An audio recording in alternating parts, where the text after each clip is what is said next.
Hello दोस्तों, स्वागत है आपका हमारे चैनल यूपी एग्ज़ाम क्रिजर में। दोस्तों, आज के वीडियो में हम 27 जून से संबंधित उत्तर प्रदेश के सभी एग्ज़ाम्स के लिए मोस्ट इम्पॉर्टेंट करंट अफेयर के क्वेश्चंस को डिस्कस करेंगे और हर एक क्वेश्चन से रिलेटेड आपको फैक्ट भी बताएंगे।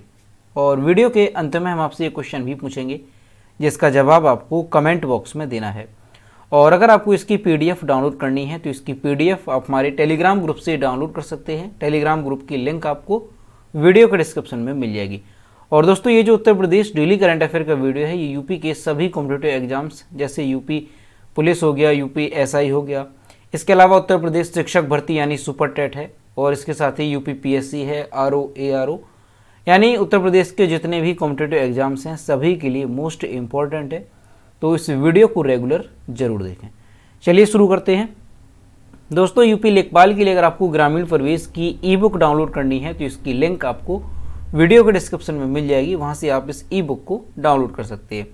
आज का वीडियो स्टार्ट करने से पहले हम कल के क्वेश्चंस का रिवीजन करेंगे। कल का पहला क्वेश्चन है, हाल ही में किस शहर में उत्तर प्रदेश का पहला ट्रांसजेंडर सेल यानी कि पुलिस सहायता केंद्र खोला गया? तो ये कहाँ पर हो गया, ध्यान रखेंगे, लखनऊ में। ऑप्शन नंबर C यहाँ पर करेक्ट होगा। अगला क्वेश्चन है, NHAI ने ईस्टर्न पेरिफेरल एक्सप्रेस वे पर कनाडा की कंपनी को कितने साल तक टोल वसूलने व मरम्मत करने की जिम्मेदारी सौंपी है? तो अगले 20 सालों तक। दोस्तों, उत्तर प्रदेश करंट अफेयर की लास्ट 1 ईयर की यानी साल 2021 की अगर आपको PDF डाउनलोड करनी है तो इसकी लिंक आपको वीडियो के डिस्क्रिप्शन में मिल जाएगी, वहाँ से आप इस PDF ई-बुक को डाउनलोड कर सकते हैं। इसके साथ ही अगर आपको उत्तर प्रदेश करंट अफेयर की लास्ट 6 मंथ की PDF ई-बुक डाउनलोड करनी है तो इसकी लिंक भी आपको वीडियो के डिस्क्रिप्शन में मिल जाएगी, तो वहाँ से आप ये दोनों PDF ई-बुक डाउनलोड कर सकते हैं। और दोस्तों, ये जो PDF ई-बुक है इसमें हमने करंट अफेयर के साथ साथ यूपी GK के मोस्ट इंपॉर्टेंट टॉपिक को भी कवर किया है। और अगर इसे डाउनलोड करने में कोई प्रॉब्लम होती है तो साइट पर आपको WhatsApp नंबर और ईमेल मिल जाएगा जिस पर आप कॉन्टैक्ट कर सकते हैं। अगला क्वेश्चन है, हाल ही में विश्व स्वास्थ्य नेटवर्क ने किस बीमारी को महामारी घोषित किया? तो मंकी पॉक्स को।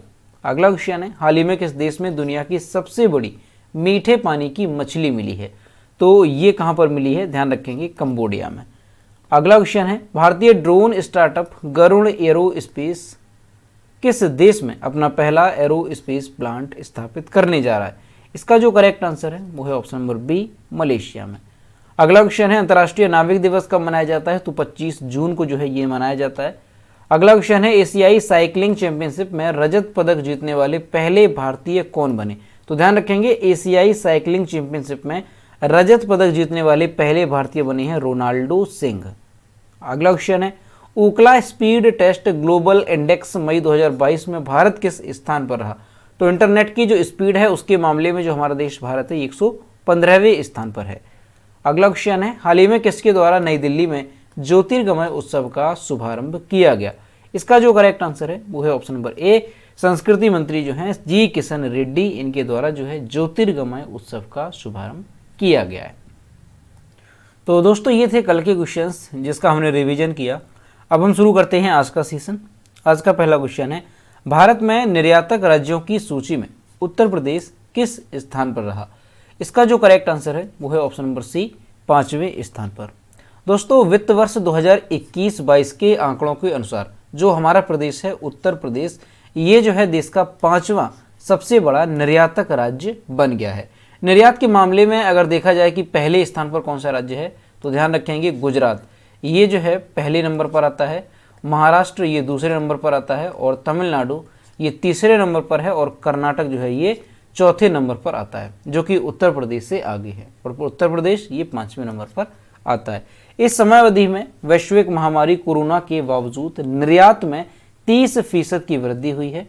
2020-21 की तुलना में 2021-22 में यह 1,21,140 करोड़ रुपए से बढ़कर के 1,55,897 करोड़ रुपए हो गया है। तो ध्यान रखेंगे कि 2021-22 के आंकड़ों के अनुसार अगर देखा जाए तो जो उत्तर प्रदेश है ये देश का 5वां सबसे बड़ा निर्यातक राज्य बन गया है। और वहीं पहले स्थान पर कौन सा राज्य है तो ध्यान रखेंगे, गुजरात यहाँ पर जो है पहले स्थान पर है। अगला क्वेश्चन है, हाल ही में भारतीय केंद्रीय वाणिज्य और उद्योग मंत्री पीयूष गोयल ने किस देश में मैंगो फेस्टिवल का उद्घाटन किया? इसका जो करेक्ट आंसर है वो है ऑप्शन नंबर बी बेल्जियम में। दोस्तों भारतीय केंद्रीय वाणिज्य और उद्योग मंत्री हैं पीयूष गोयल। इन्होंने यूरोपीय लोगों के बीच आम के प्रति जागरूकता बढ़ाने और यूरोप में भारतीय आमों को मार्केट स्थापित करने के लिए बेल्जियम के ब्रुसेल्स में, ध्यान रखेंगे, बेल्जियम के ब्रुसेल्स में 17 जून को मैंगो फेस्टिवल का उद्घाटन किया। बेल्जियम के ब्रुसेल्स में आयोजित मैंगो फेस्टिवल में 7 किस्म के भारतीय आमों का प्रदर्शन किया गया। अब ये जो 7 किस्म हैं, 7 जो वैरायटी हैं, वो कौन कौन सी रही, तो यहाँ पर देखेंगे उत्तर प्रदेश के मलिहाबादी दशहरी, ये नाम आपको अच्छे से ध्यान रखना है। उत्तर प्रदेश के मलिहाबादी दशहरी को जो है वहाँ पर प्रदर्शित किया गया। इसके साथ ही आंध्र प्रदेश की बंगनपल्ली, ओडिशा के आम्रपाली, हिमसागर, लक्ष्मण भोग, जर्दालू और लंगड़ा आम, ये आम की 7 किस्म हैं जिनका प्रदर्शन किया गया है कहाँ पर, बेल्जियम के ब्रुसेल्स में। किस दौरान, तो ध्यान रखेंगे मैंगो फेस्टिवल के दौरान। और मैंगो फेस्टिवल का जो उद्घाटन है वो किसने किया, तो जो पीयूष गोयल हैं भारतीय केंद्रीय वाणिज्य और उद्योग मंत्री, उन्होंने जो है बेल्जियम के ब्रुसेल्स में मैंगो फेस्टिवल का उद्घाटन किया है। तो यहाँ पर आपको ये अच्छे से ध्यान रखना है किस देश में जो है उद्घाटन किया गया मैंगो फेस्टिवल का, तो बेल्जियम के ब्रुसेल्स में। और उत्तर प्रदेश के किस आम को जो है वहाँ पर प्रदर्शित किया गया, तो ध्यान रखेंगे मलिहाबादी दशहरी का जो है प्रदर्शन वहाँ पर किया गया है। अगला क्वेश्चन है, हाल ही में इंडियन ऑयल कॉरपोरेशन ने किस नाम से सौर ऊर्जा से रिचार्जेबल स्टोव लॉन्च किया? इसका जो करेक्ट आंसर है वो है ऑप्शन नंबर सी, सूर्य नूतन के नाम से। और यहाँ पर आप जो ये इमेज देख रहे हैं ये क्या है, ये है रिचार्जेबल स्टोव जो कि सूर्य नूतन नाम से लॉन्च किया गया है। और दोस्तों ये सौर ऊर्जा पर आधारित स्टोव है। भारत की top oil marketing company Indian oil corporation ने एक रिचार्जेबल और इंडोर खाना पकाने का स्टोव पेश किया जो कि खाना पकाने के लिए सोलर एनर्जी का उपयोग करता है। इसे नाम क्या दिया गया, तो ध्यान रखेंगे सूर्य नूतन इसको नाम दिया गया है। इस सोलर स्टोव को सिर्फ एक बार खरीदने की लागत आती है और इसके बाद जो है इसमें कोई खर्च नहीं आता है, यानी इसका कोई जो है मेंटेनेंस नहीं है। यह चूल्हा स्टोव सौर कुकर से अलग है क्योंकि इसे धूप में नहीं रखना पड़ता। यह इंडियन ऑयल के अनुसंधान एवं विकास केंद्र फरीदाबाद द्वारा डिजाइन और विकसित किया गया एक पेटेंट उत्पाद है। तो दोस्तों यहाँ पर ध्यान रखेंगे, काफ़ी इंपॉर्टेंट रहेगा कि सूर्य नूतन क्या है, इस तरह से भी क्वेश्चन पूछा जा सकता है। तो ध्यान रखेंगे ये क्या है, ये एक रिचार्जेबल और इंडोर खाना पकाने का स्टोव है। ठीक, अब दोस्तों इसकी विशेषता क्या है कि ये स्टोव और सौर कुकर से अलग है। क्यों? क्योंकि इसकी ये विशेषता है कि इसे जब खाना बनाते हैं तो उस समय इसे जो है धूप में रखने की आवश्यकता नहीं होती है क्योंकि ये रिचार्जेबल स्टोव है। इसे जो है रिचार्ज किया जा सकता है, जो सौर पैनल इस पर लगाए गए हैं उसके माध्यम से जो है इसे रिचार्ज किया जाएगा और उसके बाद जो है इसका उपयोग आप कहीं पर भी कर सकते हैं। तो ये ध्यान रखेंगे सूर्य नूतन नाम से। अब दोस्तों अगर इसकी बात की जाए कि इसकी लागत कितनी है, यानी अगर जो इसकी कीमत की बात की जाए कि कितनी कीमत में जो है लोग इसे खरीद सकते हैं, तो इसकी जो कीमत है वो 12,000 रुपये, कितनी है, 12,000 रुपये इसकी कीमत है। वहीं अगर इसके टॉप मॉडल की बात की जाए तो उसकी कीमत है 23,000 रुपये। तो ध्यान रखेंगे बेस मॉडल की जो कीमत है वो है इसके 12,000 रुपये और जो टॉप मॉडल है उसकी कीमत है 23,000 रुपये। हालांकि दोस्तों ऐसा कहा जा रहा है कि इसकी जो कीमत है वो समय के साथ कम हो जाएगी। तो ध्यान रखेंगे सूर्य नूतन क्या है, ये एक रिचार्जेबल और इंडोर खाना पकाने का स्टोव है। अगला क्वेश्चन है, वर्तमान में रॉ के प्रमुख सामंत गोयल के कार्यकाल को कितने वर्ष के लिए बढ़ा दिया गया? इसका जो करेक्ट आंसर है वो है ऑप्शन नंबर ए, 1 साल के लिए। और यहां पर आप इमेज में देख सकते हैं ये रॉ के प्रमुख सामंत गोयल। सरकार ने 24 जून 2022 को वर्तमान अनुसंधान और विश्लेषण विंग रॉ यानी कि रिसर्च एंड एनालिसिस विंग जो है इसके प्रमुख थे सामंत गोयल। तो इनका कार्यकाल 1 साल के लिए बढ़ा दिया है और अब ये 30 जून 2023 तक के लिए पद पर बने रहेंगे। गोयल को 2021 में भी सेवा विस्तार दिया गया था। गोयल 1984 बैच के पंजाब कैडर के IPS अधिकारी हैं। अनुसंधान और विश्लेषण विंग यानी कि research and analysis wing Bharat की विदेशी खुफिया एजेंसी है। तो ध्यान रखेंगे रॉ क्या है, रॉ एक भारत की जो है खुफिया एजेंसी है और इसी के जो प्रमुख है डायरेक्टर हैं वो किसे बनाया गया, तो सामंत गोयल थे और इनके कार्यकाल को 1 साल के लिए बढ़ा दिया है और 2023 तक ही अपने पद पर बने रहेंगे। तो इनका नाम जो है ध्यान रखेंगे। दोस्तों कुछ ये नियुक्तियां हैं 2021 और 22 की, इनका एक बार फिर से रिवाइज करते हैं। तो लोकसभा के अध्यक्ष कौन है वर्तमान में, तो ओम बिरला है। सर्वोच्च न्यायालय के मुख्य न्यायाधीश NV रमना है। भारतीय थल सेना के अध्यक्ष जनरल मनोज पांडे। भारतीय जल सेना के अध्यक्ष कौन है, तो एडमिरल R हरि कुमार, ये भारतीय जल सेना के अध्यक्ष हैं। भारतीय वायुसेना के अध्यक्ष कौन है, तो एयर चीफ मार्शल विवेक राम चौधरी, ये जो है भारतीय वायुसेना के अध्यक्ष हैं। नीति आयोग के उपाध्यक्ष ध्यान रखेंगे नाम सुमन बेरी, ये कुछ समय पहले बनाए गए थे। RBI के गवर्नर शक्तिकांत दास हैं। इसरो के अध्यक्ष ये भी कुछ समय पहले बने थे, तो S सोमनाथ, ये जो है इसरो के अध्यक्ष हैं। इनसे पहले कौन थे, तो के शिवान जो है इनसे पहले इसरो के अध्यक्ष थे। मुख्य चुनाव आयुक्त कौन है, तो राजीव कुमार, ये जो है मुख्य चुनाव आयुक्त हैं। और इंटेलिजेंस ब्यूरो के निदेशक कौन बने हैं, तपन डेका, जो कि 1 या 2 दिन पहले बनाए गए हैं। तो इनका नाम काफी इंपॉर्टेंट रहेगा। IB के निदेशक कौन है, तपन टेका। और एक नाम और ध्यान रखेंगे, नीति आयोग के CEO का। नीति आयोग के CEO कौन बनाए गए हैं, तो ध्यान रखेंगे परमेश्वरन अय्यर। अगला क्वेश्चन है, कैनेडियन ग्रैंड प्रिक्स 2022 का खिताब किसने जीता, तो मैक्स वर्स्टैपन ये खिताब जीता है। रेडबुल के मैक्स वर्स्टैपन ने कैनेडियन ग्रैंड प्रिक्स के अंतिम चरण में फेरारी के कार्लोस सेंज के दबाव का सामना करने के बाद फॉर्मूला 1 सीजन की अपनी 6ठी जीत हासिल की है। इस सीजन में दूसरी बार वर्स्टैपन की टीम के साथी सर्जियो पेरेज को इंजन की समस्याओं के कारण दौड़ से बाहर होना पड़ा, जबकि मर्सिडीज के लुइस हैमिल्टन ने इस अभियान में तीसरे स्थान पर अपना दूसरा पोडियम हासिल किया। तो ध्यान रखेंगे कि जो मैक्स वर्स्टैपन है, इन्होंने कैनेडियन ग्रैंड प्रिक्स का जो खिताब है वो जीत लिया है। तो ध्यान रखेंगे कैनेडियन ग्रैंड प्रिक्स का खिताब किसने जीता, तो ये जीता है मैक्स वर्स्टैपन ने, जो कि रेड बुल के खिलाड़ी हैं। ये भी इंपॉर्टेंट है। दोस्तों यहाँ पर कुछ क्वेश्चन देखेंगे कि ICC, पहला क्वेश्चन ध्यान रखेंगे, ICC महिला क्रिकेट विश्व कप में सर्वाधिक अर्धशतक लगाने वाली भारतीय महिला खिलाड़ी कौन सी हैं, तो नाम ध्यान रखेंगे इनका, मिताली राज। मिताली राज जो है ध्यान रखेंगे, ये जो है महिला क्रिकेट विश्व कप में सर्वाधिक अर्धशतक लगाने वाली भारतीय महिला खिलाड़ी हैं। अगला क्वेश्चन ध्यान रखेंगे कि अंतर्राष्ट्रीय वनडे में 250 विकेट लेने वाली पहली महिला कौन सी है, तो नाम ध्यान रखेंगे झूलन गोस्वामी। झूलन गोस्वामी जो है इनका नाम ध्यान रखेंगे, अंतर्राष्ट्रीय वनडे में 250 विकेट लेने वाली पहली महिला। विश्व कप में सर्वाधिक विकेट लेने वाली महिला खिलाड़ी कौन सी हैं, विश्व कप में सर्वाधिक विकेट लेने वाली, तो ध्यान रखेंगे झूलन गोस्वामी। झूलन गोस्वामी। और दोस्तों जो झूलन गोस्वामी है, इनका नाम ध्यान रखेंगे, ये जो है भारतीय महिला खिलाड़ी हैं, ये भी बात आपको ध्यान रखनी है। अगला क्वेश्चन क्या है कि सबसे अधिक वर्ल्ड कप खेलने वाली महिला खिलाड़ी कौन सी हैं, तो ये है मिताली राज। मिताली राज। और इन्होंने कुल मिलाकर के कितने वर्ल्ड कप खेले हैं, तो ध्यान रखेंगे, तो 6 वर्ल्ड कप जो है ये खेल चुकी हैं। तो ये सारे क्वेश्चन अच्छे से ध्यान रखेंगे, काफ़ी इंपॉर्टेंट है। अगला क्वेश्चन है, विश्व का सबसे बड़ा जीवाणु किस देश में खोजा गया, इसका जो करेक्ट आंसर है वो है ऑप्शन नंबर बी, फ्रांस में। और यहाँ पर आप जो है इसकी इमेज देख सकते हैं, ये जो आप यहाँ पर देख रहे हैं ये क्या है, ये जो है विश्व का सबसे बड़ा जीवाणु है। वैज्ञानिकों ने दुनिया के सबसे बड़े जीवाणु की खोज की है, जिसे बिना किसी यंत्र के सिर्फ आंखों से देखा जा सकता है। यह विचित्र जीवाणु कैरेबियन मैंग्रोव दलदल में मिला है। यह मनुष्य के लगभग एक पलक के आकार का है।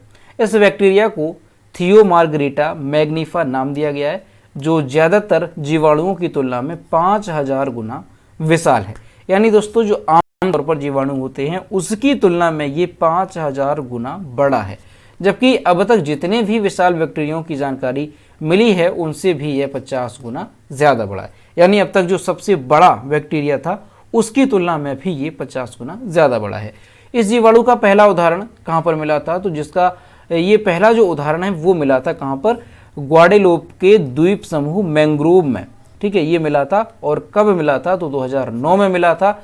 नाम क्या था उसका, तो थायोमार्गरिटा मैग्निफिका उसका नाम था, जो कि 2009 में पाया गया था। कहाँ पर, ग्वाडेलोप के द्वीप समूह में मैंग्रोव के डूबे हुए पत्तों से चिपका हुआ पाया गया था। लेकिन उस समय क्या जो वैज्ञानिक थे उन्होंने ये समझा कि ये जो है जीवाणु नहीं हो सकता है। उन्होंने ये अनुमान नहीं लगा पाया कि ये जीवाणु, क्योंकि ये इतना बड़ा था उसका अनुमान जो है नहीं लगा पाया। लेकिन अभी जो है फिर से जब ये रिसर्च की गई और पाया गया कि ये वास्तव में जीवाणु ही है, तो ये जो है दुनिया का सबसे बड़ा जीवाणु बन गया।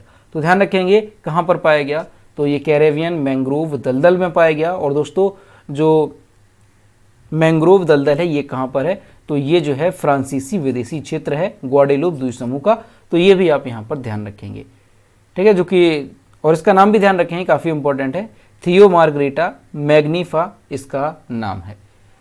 अगला क्वेश्चन है, राष्ट्रीय एमएसएमई पुरस्कार 2022 में किस राज्य को प्रथम स्थान मिला है? इसका जो करेक्ट आंसर है वो है ऑप्शन नंबर सी, ओडिशा को। ओडिशा के सूक्ष्म लघु और मध्यम उद्यम एमएसएमई विभाग को राष्ट्रीय एमएसएमई पुरस्कार 2022 में प्रथम पुरस्कार से सम्मानित किया गया। इसे एमएसएमई क्षेत्र के प्रचार और विकास में उत्कृष्ट योगदान के लिए राज्यों और केंद्र शासित प्रदेशों की श्रेणी में सम्मानित किया गया। बिहार और हरियाणा ने क्रमशः दूसरा और तीसरा स्थान हासिल किया है। राष्ट्रीय एमएसएमई पुरस्कार की अगर बात की जाए तो 1983 में जो है ये स्थापित किए गए थे। तो ध्यान रखेंगे 2022 में जो राष्ट्रीय एमएसएमई पुरस्कार है उससे प्रथम पुरस्कार से जो है किस राज्य को सम्मानित किया गया, तो ओडिशा जो है पहले नंबर पर रहा, वहीं दूसरे नंबर पर है बिहार और तीसरे पर है हरियाणा। अगला क्वेश्चन है, निम्न में से संयुक्त राष्ट्र में भारत की अगली स्थायी प्रतिनिधि के रूप में जो है किसे नियुक्त किया गया? इसका जो करेक्ट आंसर है वो है option number A, Ruchira Kamboj को। संयुक्त राष्ट्र में भारत की अगली स्थायी प्रतिनिधि के रूप में वर्तमान में भूटान में भारतीय राजदूत रुचिरा कंबोज को नियुक्त किया गया। रुचिरा कंबोज टीएस तिरुमूर्ति का स्थान लेंगी और उनके जल्द ही कार्यभार संभालने की संभावना है। तो ध्यान रखेंगे कि संयुक्त राष्ट्र में जो है भारत की अगली स्थायी प्रतिनिधि के रूप में जो किसे नियुक्त किया गया, तो रुचिरा कंबोज को जो है नियुक्त किया गया है संयुक्त राष्ट्र में भारत की अगली स्थायी प्रतिनिधि के रूप में। अब दोस्तों यहां पर संयुक्त राष्ट्र की बात है तो इसके बारे में थोड़ा जानते हैं। तो संयुक्त राष्ट्र यानी यूनाइटेड नेशन की स्थापना जो है कब हुई थी, तो ध्यान रखेंगे आप यूएन यूनाइटेड नेशन, इसकी जो स्थापना है वो हुई है 24 अक्टूबर 1945 को। 24 अक्टूबर 1945 को संयुक्त राष्ट्र की स्थापना हुई। संयुक्त राष्ट्र का जो सेक्रेटरी जनरल है वर्तमान में वो कौन है, तो ध्यान रखेंगे एंटोनियो गुटेरस जो है ये सेक्रेटरी जनरल है। और दोस्तों संयुक्त राष्ट्र जो दिवस है ये कब मनाया जाता है, तो हर साल 24 अक्टूबर को जो है यूनाइटेड नेशन डे मनाया जाता है, क्योंकि इसी दिन इसकी जो है स्थापना हुई थी। और संयुक्त राष्ट्र का हेडक्वार्टर कहाँ पर है, तो ध्यान रखेंगे न्यूयॉर्क में जो है संयुक्त राष्ट्र का हेडक्वार्टर है।